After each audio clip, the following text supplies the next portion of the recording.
하나님의 말씀 보시겠습니다. 하나님의 말씀은 창세기 23장 1절부터 20절까지의 말씀입니다. 창세기 23장 1절부터 20절의 말씀입니다. 제가 하나님의 말씀을 봉독합니다. 사라가 127세를 살았으니 이것이 곧 사라가 누린 횟수라. 사라가 가나안 땅 헤브론 곧 기럇 아르바에서 죽음에 아브라함이 들어가서 사라를 위하여 슬퍼하며 애통하다가 그 시신 앞에서 일어나 나가서 헷 족속에게 말하여 이르되 나는 당신들 중에 나그네요 거류하는 자이니 당신들 중에서 내게 매장할 소유지를 주어 내가 나의 죽은 자를 내 앞에서 내어다가 장사하게 하시오. 헷 족속이 아브라함에게 대답하여 이르되 내 주여 들으소서. 당신은 우리 가운데 있는 하나님이 세우신 지도자이시니 우리 묘실 중에서 좋은 것을 택하여 당신의 죽은 자를 장사하소서. 우리 중에서 자기 묘실에 당신의 죽은 자 장사함을 금할 자가 없으리이다. 아브라함이 일어나 그 땅 주민 헷 족속을 향하여 몸을 굽히고 그들에게 말하여 이르되 나로 나의 죽은 자를 내 앞에서 내어다가 장사하게 하는 일이 당신들의 뜻일진데 내 말을 듣고 나를 위하여 소알의 아들 에브론에게 구하여 그가 그의 밭머리에 있는 그의 막벨라 굴을 내게 주도록 하되 충분한 대가를 받고 그 굴을 내게 주어 당신들 중에서 매장할 소유주가 되게 하기를 원하노라 하매 에브론이 헷 족속 중에 앉아 있더니 그가 헷 족속 곧 성문에 들어온 모든 자가 듣는 데서 아브라함에게 대답하여 이르되 내 주여 그리 마시고 내 말을 들으소서. 내가 그 밭을 당신에게 드리고 그 속의 굴도 내가 당신에게 드리되 내가 내 동족 앞에서 당신에게 드리오니 당신의 죽은 자를 장사하소서. 아브라함이 이에 그 땅의 백성 앞에서 몸을 굽히고 그 땅의 백성이 듣는 데서 에브론에게 말하여 이르되 당신이 합당히 여기면 청하건대 내 말을 들으시오. 내가 그 밭값을 당신에게 주리니 당신은 내게서 받으시오. 내가 나의 죽은 자를 거기 장사하겠노라. 에브론이 아브라함에게 대답하여 이르되 내 주여 내 말을 들으소서. 땅값은 은 400세겔이나 그것이 나와 당신 사이에 무슨 문제가 되리이까. 당신의 죽은 자를 장사하소서. 아브라함이 에브론의 말을 따라 에브론이 헷 족속이 듣는 데서 말한 대로 상인이 통용하는 은 400세겔을 달아 에브론에게 주었더니 마므레 앞 막벨라에 있는 에브론의 밭 곧 그 밭과 거기에 속한 굴과 그 밭과 그 주위에 돌린 모든 나무가 성문에 들어온 모든 헷 족속이 보는 데서 아브라함의 소유로 확정된지라. 그 후에 아브라함이 그 아내 사라를 가나안 땅 마므레 앞 막벨라 밭 굴에 장사하였더라. 마므레는 곧 헤브론이라. 이와 같이 그 밭과 거기에 속한 굴이 헷 족속으로부터 아브라함이 매장할 소유지로 확정되었더라. 아멘. 오늘도 말씀을 통한 주의 은혜와 평강이 저와 여러분 가운데 넘치기를 축원합니다. 오늘 본문은 우리가 읽은 것처럼 아브라함의 아내 사라가 이제 죽었음을 그리고 그를 장사하기 위해서 이제 아브라함이 헷 족속으로부터 땅을 구입하는 내용을 다루고 있으며 이 이야기를 통해서 이제 아브라함의 생애에 대한 이야기를 물론 25장에 아브라함의 죽는 이야기가 잠깐 등장하지만 이제 그 이야기 중점적으로 다뤘던 그의 생애의 이야기가 이제 마무리되어 가고 있습니다. 또한 22장에서 아브라함이 이삭을 이제 번제물로 바치는 시험을 이제 믿음으로 통과한 이후에 아브라함의 형제 이제 나홀의 후예에 대해서 잠시 그 계보를 언급하면서 리브가를 이 창세기 기자는 슬며시 언급하고 이어서 23장의 본절에서 열국의 어머니라고 할 수 있는 이제 사라의 죽음을 통해서 이제 창세기의 이제 초점이 중심이 아브라함과 사라에서 이제 이삭과 리브가로 넘어가는 전환점임을 성경은 보여주고 있는 것입니다.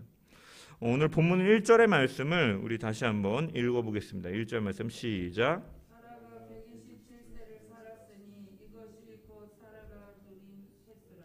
아멘. 1절을 보면 사라가 죽을 때의 나이가 127세였다라고 성경은 언급하고 있습니다. 성경은 선조들이 이제 죽을 때 몇 살이었는가에 대해서 이제 계보를 통하여 다루고 있기는 하지만 그들의 아내가 죽었을 때 나이는 밝히고 있지 않습니다. 왜냐하면 고대 근동에서 여자들의 지위는 지금과는 다르게 낮았기 때문에. 그런데 이에 비해서 사라는 성경에서 그가 죽었을 때 나이를 밝히는 유일한 여인으로 등장하는 것입니다. 이것은 많은 민족의 어머니, 열국의 어머니로서 이 높임을 받은 사라의 위상이 그만큼 특별하기 때문에 성경은 언급하고 있는 것입니다. 또한 성경은 예수 그리스도에 대해서 증언하고 있는 책이므로 사라가 이 구속사역, 이 메시아가 나오시는 이 구속사역 역사에 있어서 비중이 있는 신앙의 인물이기 때문에 남편 아브라함을 쫓아 갈대아 우르에서 미지의 땅이며 약속의 땅인 가나안 땅을 찾은 사라 역시도 믿음의 조상 아브라함 못지않은 위대한 믿음의 어머니이고 아브라함과 그녀를 통하여 메시아인 예수 그리스도가 나오시기 때문에 또한 많은 민족들이 그로부터 나오기 때문에 그를 중요한 위치로서 이렇게 언급하고 있는 것입니다. 이 사라의 나이는 127세의 수명을 다하였다라고 기록합니다. 성경에 등장하는 숫자의 의미를 담고 있는 것들을 고려할 때 이제 성경의 학자들은 사라의 나이인 이 127세를 어떻게 해석하냐면 이스라엘 사람들은 이 사람이 살아가는 가장 이상적인 나이를 이제 한 120세로 보았습니다. 애굽은 그 당시에 110세로 보는데 반해 이제 이스라엘 백성들은 120세로 봤어요. 그래서 요셉은 110세에 죽는 거예요. 그가 하나님께서 주신 이 땅에서의 복을 누리다가 이제 110세에 죽는 것이고, 이제 사라는 이제 127세인데, 그래서 인간이 살 수 있는 가장 이상적인 나이 120년에다가 그리고 충만을 상징하는 이제 7이라는 숫자를 더해서 그가 이제 127세를 살았다. 그래서 성경학자들은 이 사라의 나이를 127년을 살았다라는 것은 그가 이 살고 죽은 것이 참으로 복된 삶이었다라는 것을 강조하기 위한 나이고 숫자였다라고 해석하는 것이 성경학자들의 견해입니다. 한편으로는 이 사라는 이 이삭을 그가 90세에 출산을 하였고 이제 127세에 죽었기 때문에 이삭이 이제 37세 되던 해에 이제 사라가 죽었습니다. 이삭의 그 뒤에 보면은 이삭이 리브가와 결혼할 당시 이삭의 나이가 40세인 것을 고려해 보면은 그가 그 이삭의 결혼을 보지 못하고 어떻게 보면 죽게 되는 것이죠. 그래서 사실은 여기서도 우리는 성경이 주는 교훈이 있다라고 저는 설교를 준비하면서 생각해 봤는데, 아무리 그가 이 땅에서 살고 죽는 것이 복된 삶이었다 할지라도 한편으로는 이 하나뿐인 자식의 결혼도 보지 못한 아쉬움이 그의 인생 가운데 남았음을 저는 좀 보면서, 그리고 이 아쉬움은 결국은 우리의 인생의 한 단면을 보여주는 것이다라는 생각이 들었습니다. 사람은 모두가 다 예외 없이 죽습니다. 모든 사람이 죄를 범하였음에 하나님의 영광에 이르지 못하고 하나님의 심판 앞에서 죽음을 피할 수가 없는 것입니다. 그렇게 이 땅에서의 삶은 영원하지 못하고 분명히 끝이 있고 한계가 있음을 성경은 말씀하고 있는 것입니다. 우리가 이 땅에서의 사는 삶이 모든 것을 다 누리고 다 보고 다 느끼고 즐기며 살아가면 좋겠지만 그 한계와 유한함 속에서 이 땅에서의 복된 삶이라 할지라도 우리는 모든 것을 다 누리고 모든 것이 완벽할 수만은 없다라는 것을 이 인생의 교훈을 깨닫는다라는 것이죠.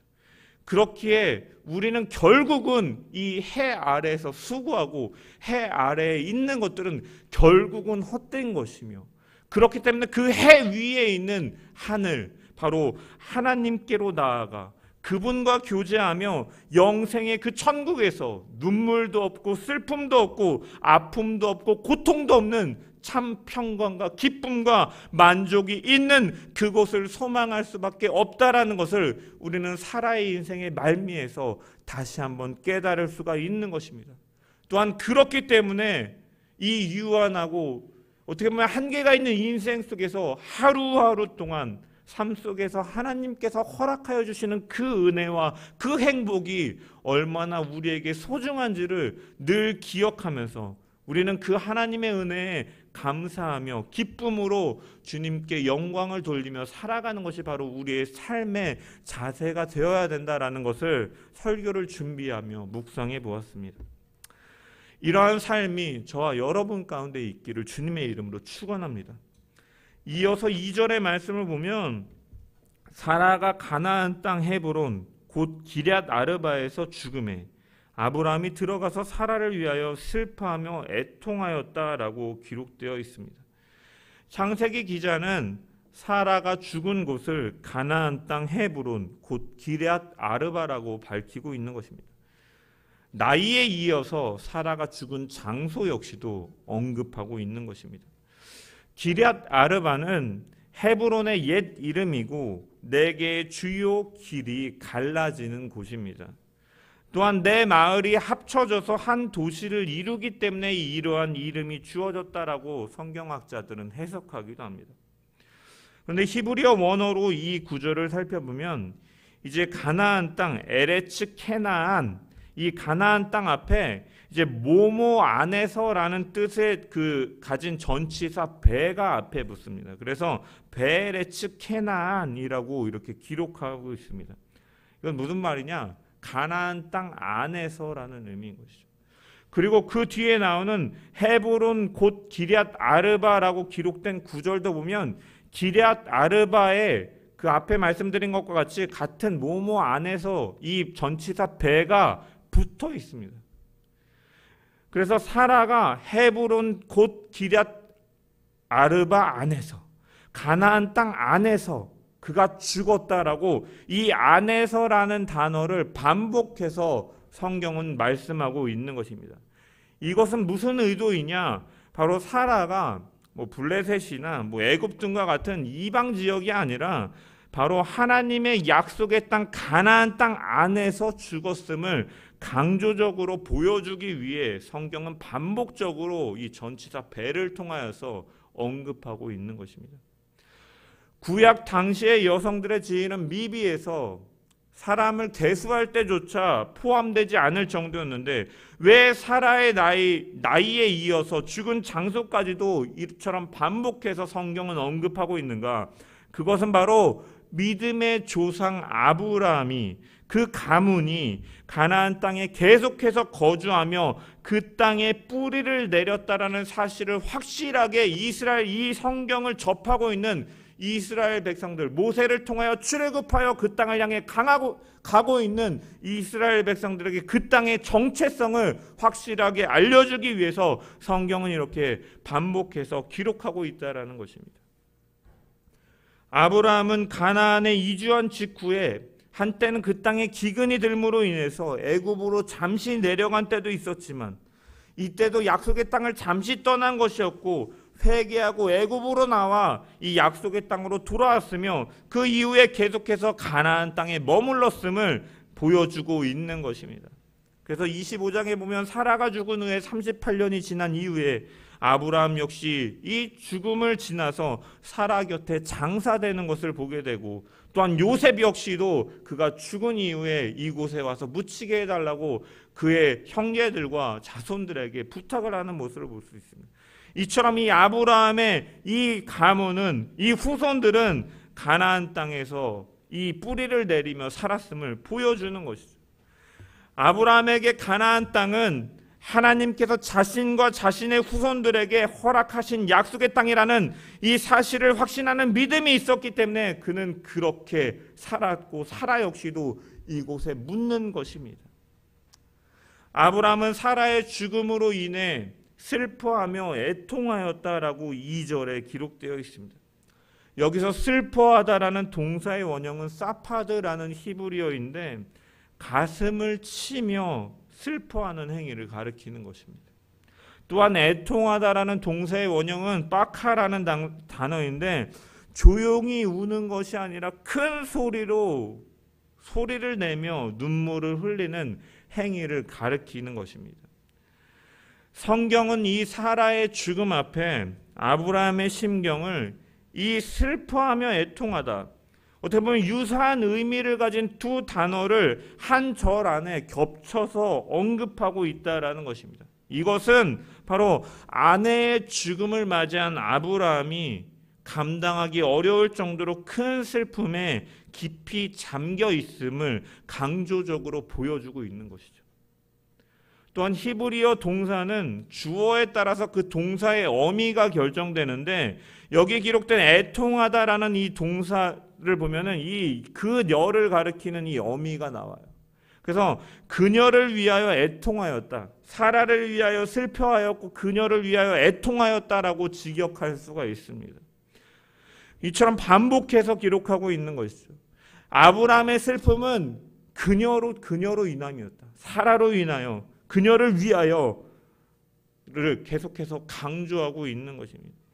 아브라함이 이처럼 가슴을 치며 큰 소리로 우는 것은 평생 함께했던 인생의 동반자이자 신앙의 어떻게 보면 조력자를 잃은 슬픔으로 인하였다라고 성경은 분명히 보여주고 있는 것입니다. 아브라함이 하란을 떠날 때 이미 사라와 결혼한 상태였습니다.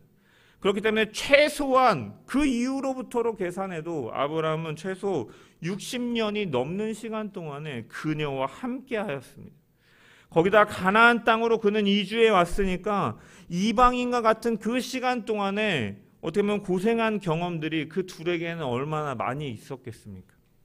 바로와 아비멜렉으로 인하여서 이 가정이 파괴될 뻔하기도 했고, 아브라함과 그 조카 롯이 헤어질 때는 이 가족이 이제 떨어지는 이런 아픔을 경험하기도 했고, 자신의 어떻게 보면 친밀한 여종이었던 하갈이 이제 이스마엘을 낳은 이후에 그를 어떻게 보면 멸시하는 것을 통해서 어떻게 보면 배신감과 상실감과 갈등도 그의 인생 가운데 경험하였던 것이죠.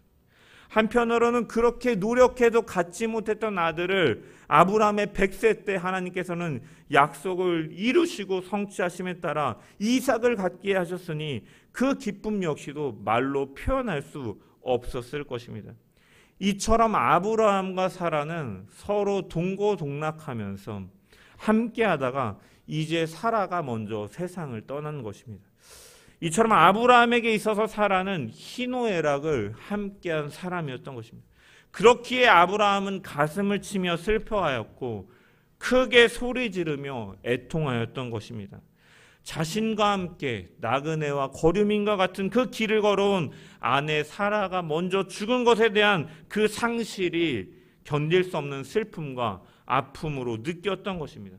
이것은 또한 평소에 아브라함이 얼마나 진심으로 그의 가족인 사라를 아끼며 사랑했는가를 잘 드러내는 단면이기도 합니다. 그는 아내를 진심으로 사랑했던 좋은 남편이었던 것입니다. 어떤 사람들은 이 하나님에 대한 신앙만을 강조하며 다른 사람들에 대해서, 특히 가족들에 대해서 소홀히 하거나 무정하게 행동하는 것이 마치 신앙이 좋은 것처럼 착각하기도 합니다. 그래서 특히 이제 성도들이 그러한 의식 속에서 사역자를 바라볼 때 자기의 가정을 챙긴다거나 이러한 일들로 있으면 이제 사역보다 가정이 우선이 된다, 저 사람은, 그러면서 비판의 시선을 가지고 그를 비판하는 것도 부교육자 생활을 하면서 가끔 보아왔습니다. 그러다 보니까 저는 항상 이제 교회 안에서 신경 쓰며 조심하면서 지내왔는데, 하지만 하나님을 진심으로 그리고 올바르게 사랑하는 사람은 하나님 앞에서 하나님에 대해서 절대적인 순종의 신앙을 보일 뿐만이 아니라 이 아브라함과 같이 자신의 가족이나 주위의 사람을 자신보다 더 사랑하고 아낄 줄 아는 사람이 바로 참된 믿음을 가진 사람임을 우리는 발견할 수가 있습니다. 왜? 하나님께서 그에게 가정을 허락하시고 아내를 붙이시고 함께하도록 허락하셨기 때문에 하나님께서 주신 사람임을 알기 때문에 그 사람과 그 가정 역시도 소중하게 대하는 것이 믿음이 좋은 사람이 사실은 보이는 모습이다라는 것이죠.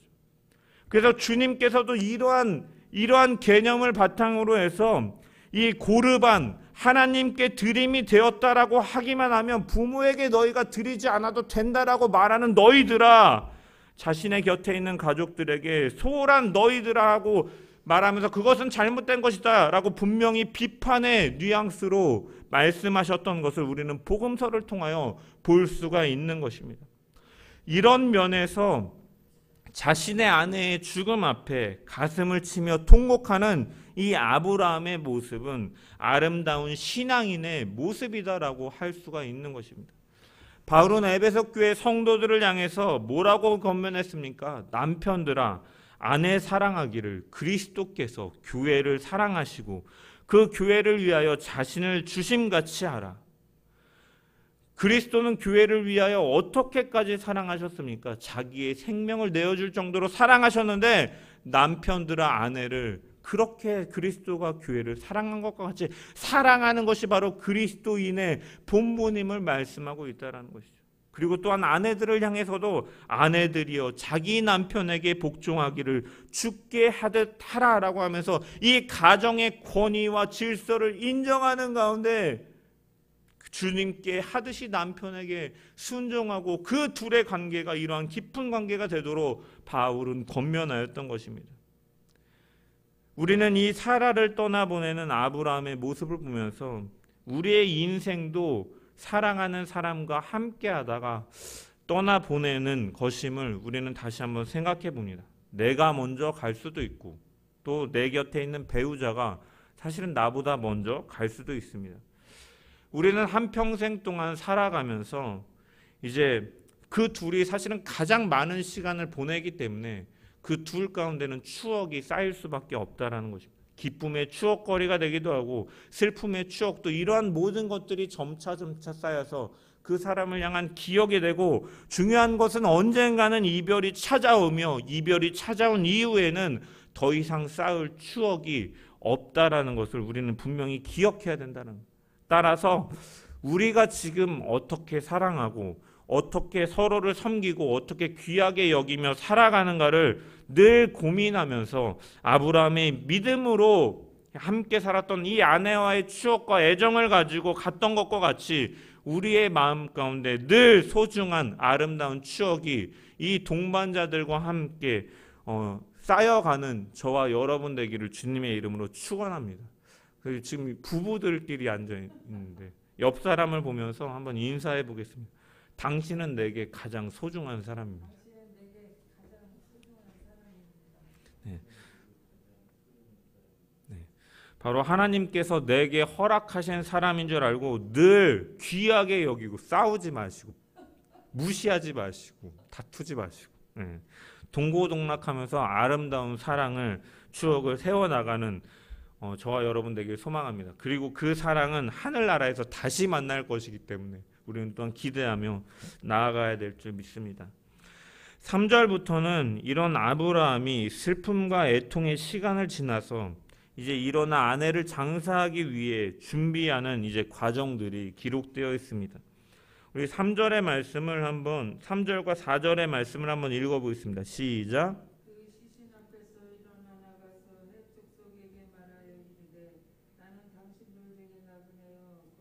자이니 당신들 중에서 내게 매장할 소유지를 주어 내가 나의 죽은 자를 내 앞에서 내어다가 장사하게 하시오.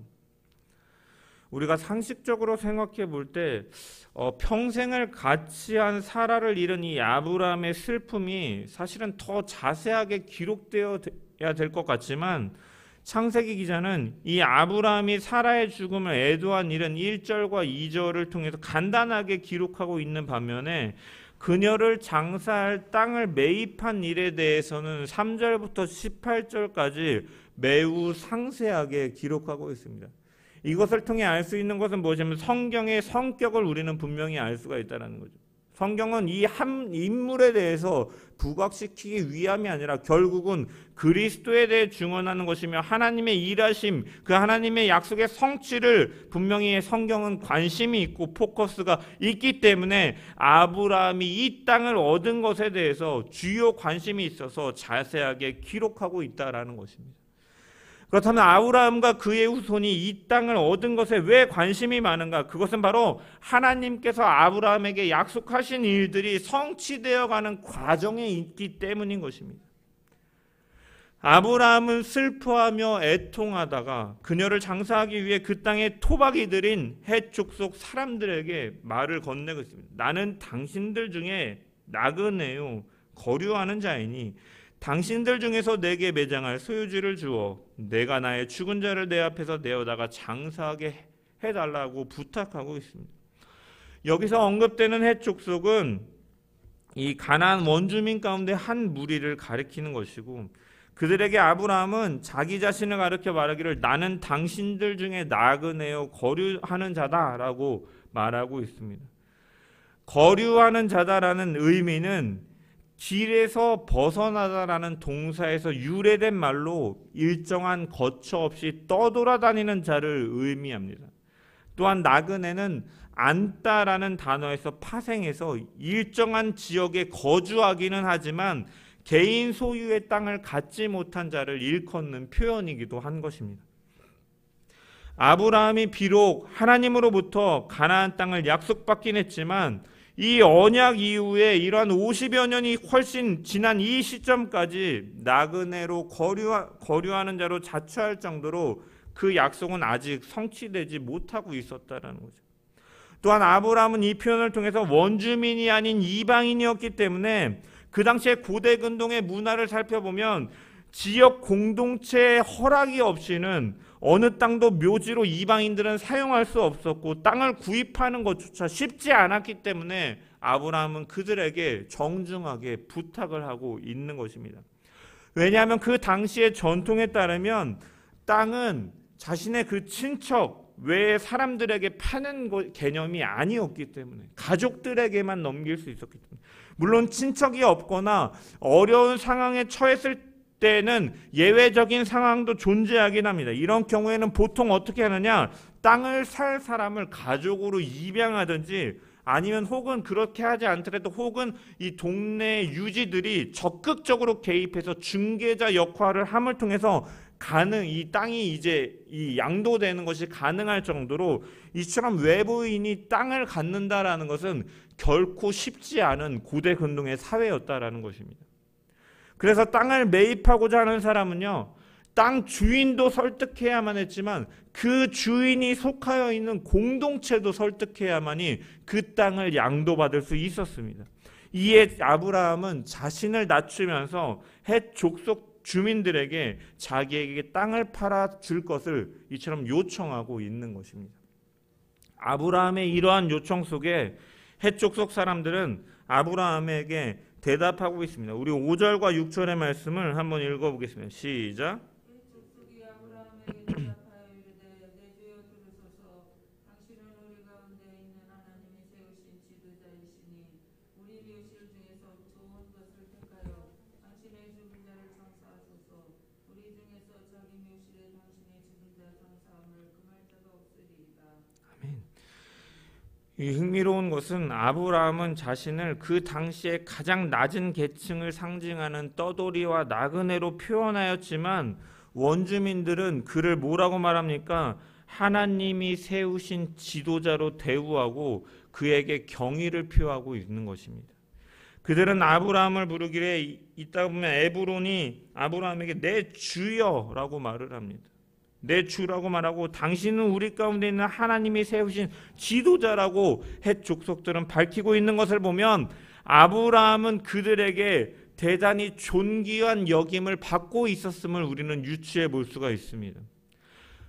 아브라함은 스스로 권위를 내세우지 않았지만 그가 믿음을 쫓아 살았고 하나님의 뜻을 드러내면서 그가 일평생 살게 되니까 주위에서 그를 하나님이 세우신 지도자로 존경을 받았음을 우리는 발견할 수 있다라는 것입니다. 이것은 우리에게 큰 교훈을 주는 것이라 할 수 있습니다. 오늘날 교회는 스스로 높임을 받으려 합니다.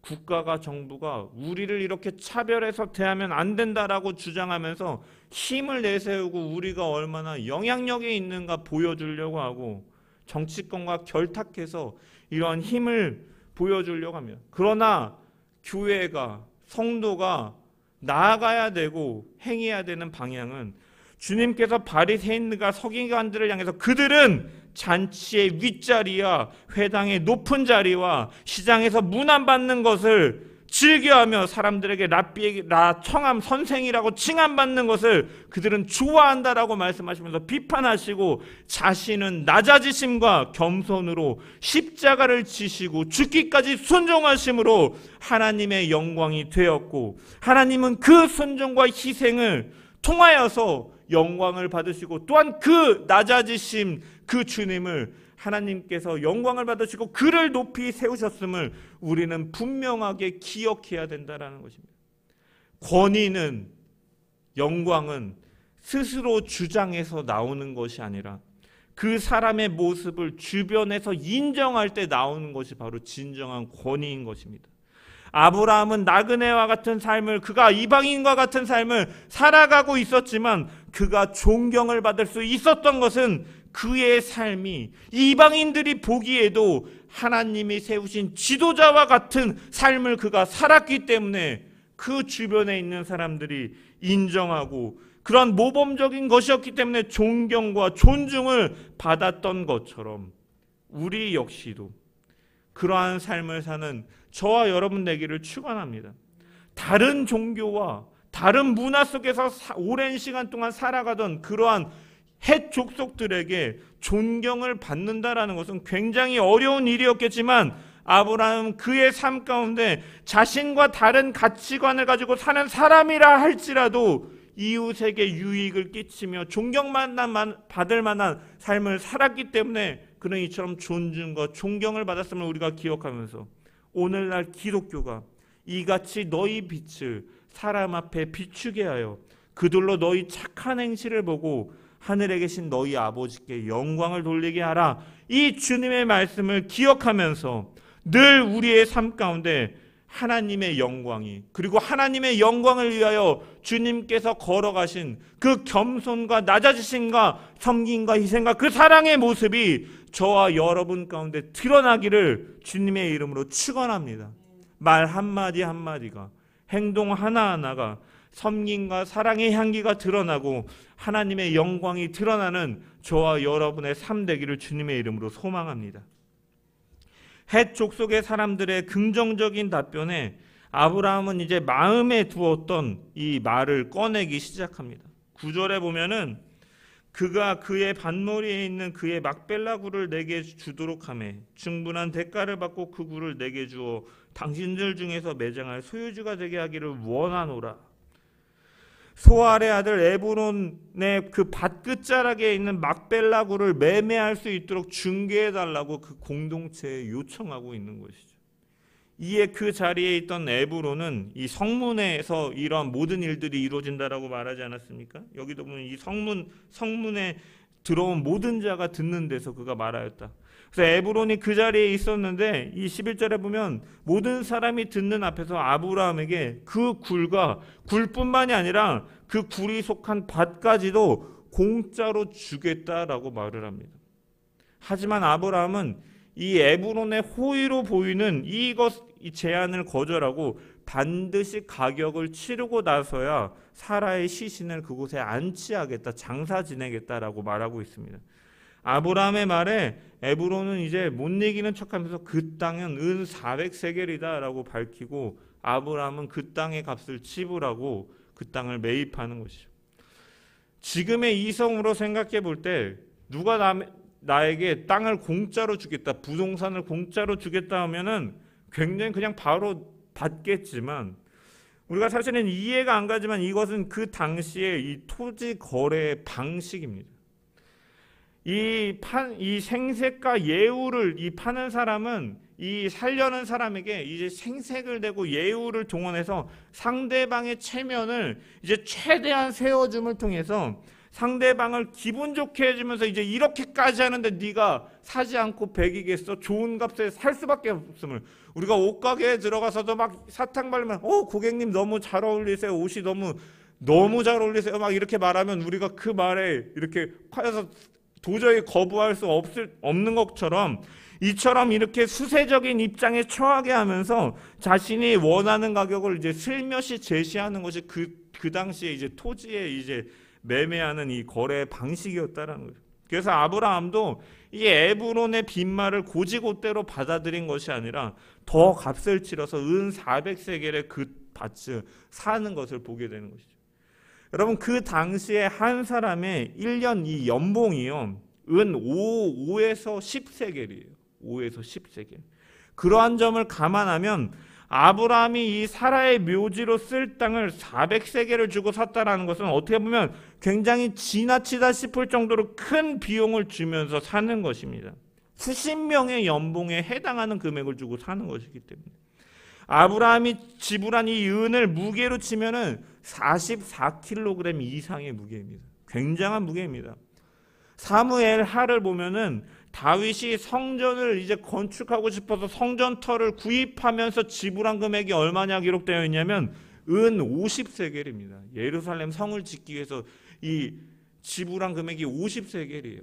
예레미야가 이 사촌의 땅을 살 때 은 17세겔을 지불했는데 그러한 것들과 비교해 보면 이 에브론은 공짜로 가져가라라고 말하였지만 사실은 바가지를 씌우고 있는 것이죠. 그럼에도 아브라함은 그것을 고지고대로 지불하며 삽니다. 여러분 이것은요 아브라함이 시세를 모르거나 아니면 이 실정을 모르는 호구 같은 사람이어서 그가 이렇게 한 것이 아니라 이유가 있습니다. 이 고대 근동의 관례를 보면은 그 당시에 부동산을 남에게 무료로 줄 경우에는 그 땅을 소유했던 후손들이 언제든지 그 땅에 대한 소유권을 다시금 행사할 수 있는 찾아올 수 있는 권리가 있었습니다. 또한 땅이 실거래가보다 싸게 팔릴 때에는 그 판 사람의 후손들이 나중에 원래 거래가만 지불하면 그 땅을 물릴 수 있는 권한이 있었던 것입니다. 그렇기 때문에 아브라함은 가격을 협상하지 않고 바가지를 쓰면서까지 후하게 지불한 것은 무엇이냐면 아브라함의 의도가 담겨 있는 것이죠.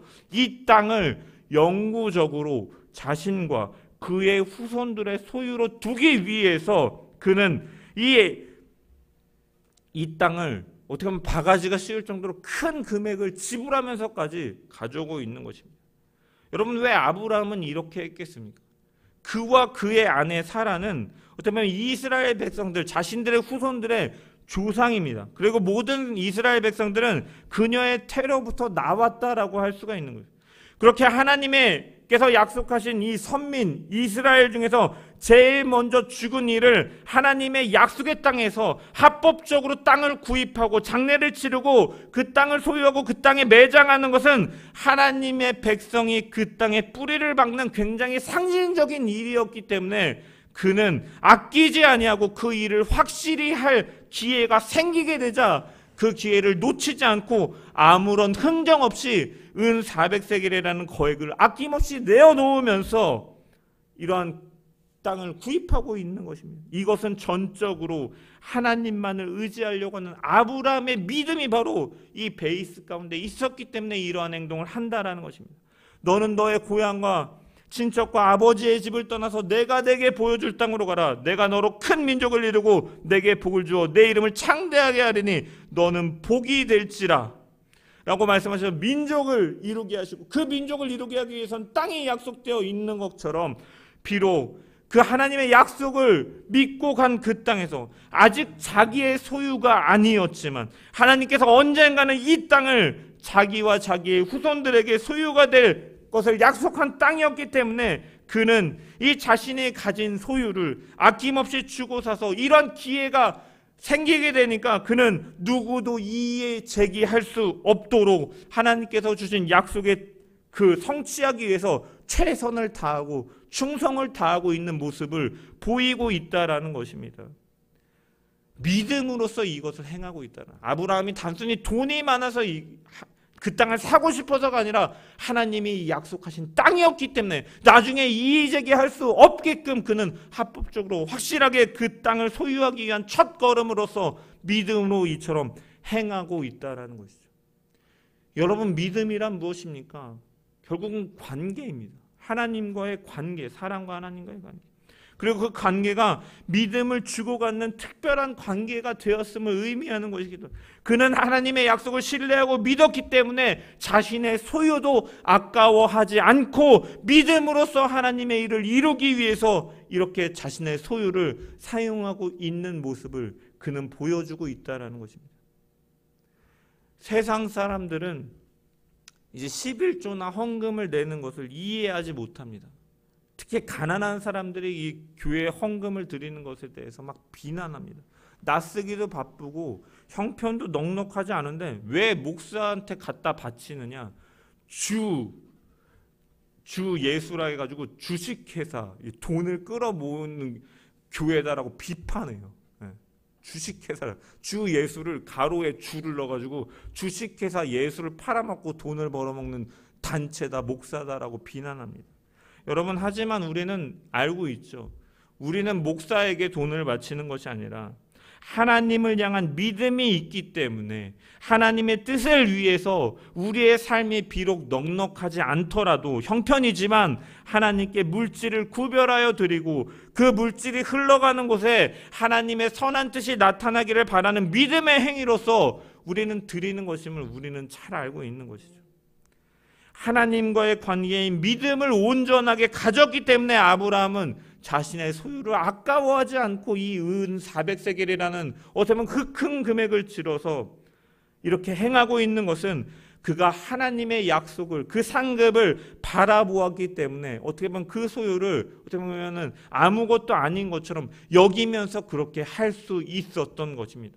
마찬가지로 바울은 자신의 혈통이나 자신의 교육 수준이나 로마 시민권과 같은 이 부와 명예를 다 배설물로 여길 수 있었던 것은 무엇입니까? 바로 그리스도께서 주시는 복음과 그로부터 얻어지는 하늘의 그 상급을 바라보았기 때문에 그는 그것을, 모든 것을 다 배설물로, 가치 없는 것으로 여기면서 자신은 생명까지 내던지면서 복음을 위해 충성되이 살아갈 수 있었던 것입니다. 마찬가지로 우리 모두가 예수 그리스도 안에서 하나님의 자녀로, 백성으로 부름을 받고 영원한 복된 삶의 약속을 받은 사람들이기 때문에 우리에게 있어서 우리는 하나님의 뜻을 쫓고 하나님께서 보여주신 그 소망을 바라보며 그것을 쫓는 것이 바로 최우선으로 살아가는 것이 당연한 것이고, 그 외 다른 것들은 바울이 그랬던 것 같이, 아브라함이 그랬던 것과 같이 사실은 하나님의 일을 위해서라면 그것조차도 아낌없이 내어드릴 수 있는 그러한 믿음이 바로 그리스도인들의 모습임을 우리는 깨닫습니다. 아브라함이 하나님의 약속을 바라보았고 믿음으로 그 뜻을 이루기 위해 나아가며 약속의 땅 가나안과 그 이면에 하나님이 아브라함의 계보를 통해서 메시아를 보내실 것과 그를 믿는 자를 통해서 구원받을 것, 그리고 그를 통해서 새하늘과 새 땅에 들어갈 것을 바라보면서 순종함으로 나아갔던 것처럼, 하나님의 일하심을 믿었기 때문에 그가 거름인과 나그네와 같은 이 땅 가운데서 믿음으로 걸어갔던 것처럼 우리 역시도 예수 그리스도를 통한 그 하늘의 상급을 바라보면서 믿음으로 걸어나가는 저와 여러분 되기를 소망합니다. 아브라함이 지금 이 시점에는 하나님께서 약속하셨지만 그는 자신이 가진 소유한 땅이 하나도 없었습니다. 이루어지는 것이 없는 것처럼 보였지만 그는 믿음으로 바라보면서 그가 나아가고 그 일을 위해 충성되이 자신의 모든 것을 다하여서 그 하나님의 뜻을 성취해 나가려고 믿음으로 걸어갔던 것과 같이 우리의 삶 가운데 이루어진 것이 없어 보이고 혹은 지극히 작아 보일지라도 우리를 통해서 크고 온전한 일을 이루시는 그 하나님을 믿음으로 신뢰하면서 우리는 묵묵히 걸어나가는 저와 여러분 되기를 주님의 이름으로 축원합니다. 믿음은 언제나 약속의 온전한 성취인 그날을 바라보며 오늘을 살아가는 것임을, 그 미래에 이루어질 일들을 가져와서 오늘을 살아가는 것이 바로 믿음임을 기억하면서 앞으로 완성될 구원이지만 그 구원을 믿음으로 오늘에 가져와서 그 하나님의 뜻을 바라보며 묵묵히 걸어나가는 믿음의 삶을 사는 저와 여러분 되기를 주님의 이름으로 간절히 축원합니다.